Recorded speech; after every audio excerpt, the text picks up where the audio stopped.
we set the precursor for this section here on negotiations in the previous segment. Here, let's talk about negotiations and exactly what that entails. Information is always the cornerstone to effective negotiation. Figure out what the other party is looking for. Sit down and look on the different dimensions they have. If they're going to go into negotiations about a conflict, they're going to sit down and want to walk away with some wins on their side. So pay attention on the conflict as to what you want to have happen, what you think they want to have happen. Listen closely to the other party. Ask open-ended questions, not yes and no questions, but let them talk, probe questions. Watch, pay attention to nonverbal communication. I used to, a negotiating team one time, I had the other chief negotiator. He was relatively trustworthy. And when he gave his word, I was pretty set that he would do his very best to keep his word. That's a big deal. That's called trust.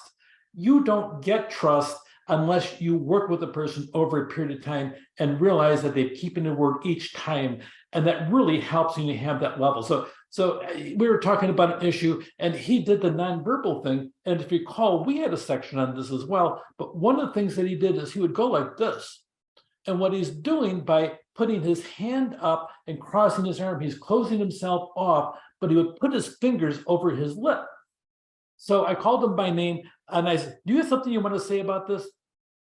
Well, yeah, but how'd you, I said, just tell us. Okay. So he told us. Well, we got into the habit that whatever, I don't know if he ever caught on, but I was watching his nonverbal communication. So when he sit down, he put his hands down to the table. I realized he was upset. He would turn his head left, and I have to watch what he would say then because he's not telling everything. He's telling most things.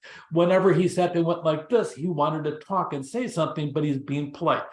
Pay attention to the nonverbal communication. Summarize the other side. If you think you have something coming up, say, okay, so let me try to say what you just said in my own words. Well, you got it all except for this part. And I'm telling you, that really helps an awful lot because a lot of times we have conflict that comes up with interpretation of what we're saying to each other. Communicate the other's thoughts and the proposal, recite it back to them. Sometimes you give somebody concession that you think is absolutely nothing, and they think they've won a major victory. Well, if you can all walk out, everybody win-win, they can walk away, we got this over here. Yay, those people, they finally gave in to this. And you're kind of rolling your eyes thinking, okay, and I got this out of you. Woohoo! Okay, so successful negotiators, they label each concession as a concession, and they call it that. Says they gave us a concession and state the other party should reciprocate. If I'm going to make this concession over here, I want to get this over here. Be pretty clear as to what you're getting out of it and make fewer, smaller, and clearly labeled concessions that really helps you. So whenever you get a concession, say, oh, I'm giving you a concession. If we agree to this, I want this over here. Communicate. Manage your time, have a deadline. Sometimes it's incredible how if you have a certain time that you're all done with the meeting, if you go 2 hours past quitting time, everybody's panicking. Well, let's just sit back and order pizza on this one over here. What do you want on pizza? We're going to be here till 10 o'clock. 10 o'clock, I want to get home. I don't want to be here at work. I mean, it works almost all the time. Nobody wants to be around. It's incredible sometimes if you have pressure on the time aspect, how people respond to that. Build that relationship. Try to sit down and have what your common backgrounds, understand what their interests are. Sometimes you learn more on break in the hallway with the other side than you do at a negotiating table because everybody's out there. I implemented a thing called lightning negotiations and actual contract negotiations. And what we found is that sometimes teams, when you have 2 teams of 10 people, that people start drawing lines in the sand and they have to sit down and look like they're the hero in the meeting. What we did was we would sit down and we'd have one team here and one team here, 2 separate rooms, and we would talk, and the chief negotiator would step into the hallway and negotiate all the different issues were out there.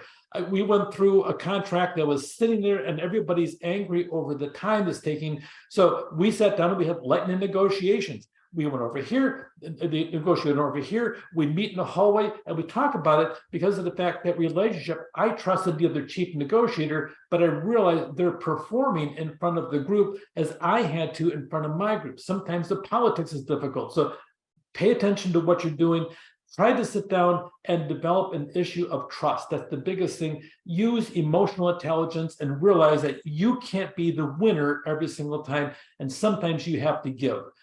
Look on the negotiation. In my mind, whenever I'm in negotiations, on conflict negotiations or in contract negotiations, 3 rooms. One where you have a central meeting area, and then 2 separate caucus rooms where you can talk to your team and they can talk to their team and everything else.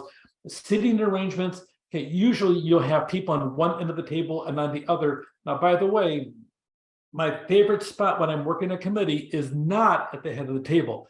I think that is a point of people that have an ego problem. My preference is always sitting in the middle of the table. If you sit in the middle, people think they may be in charge because they're at the end, but you can see everybody much better and talk to them and integrate them in the aspects of seating arrangements. Be cautious about taking the traditional, I have to sit at the head of the table because I'm in charge. You're better off not sitting there, but thinking about how you do it. But that's going to be a personal preference. On the audience, really, a lot of times it depends what you're doing. When an audience is there, people think that they're on stage and have to perform. So be careful about that. Try to avoid an audience. Sometimes you can't help it if you're trying to settle conflict. So what do you really want? What would be nice? What do you do? And you never want to lose, and set up the spaces right. Those are some of the things. Define, I have to have this.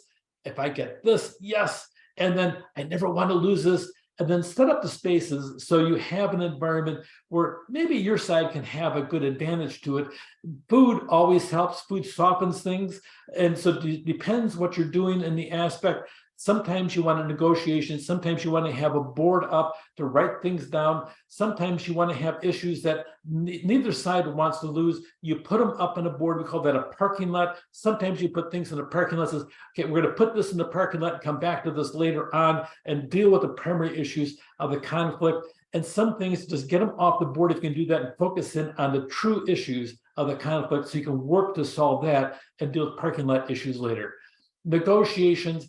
Be nice, be kind, pretend you're doing your very best to sit down or listen, and you may shock yourself and actually listen to the other side. A lot of it is give and take, and it works out fine if you're focusing on making everybody successful in that room and not being a win-lose, but a win-win over any type of conflict. Take care.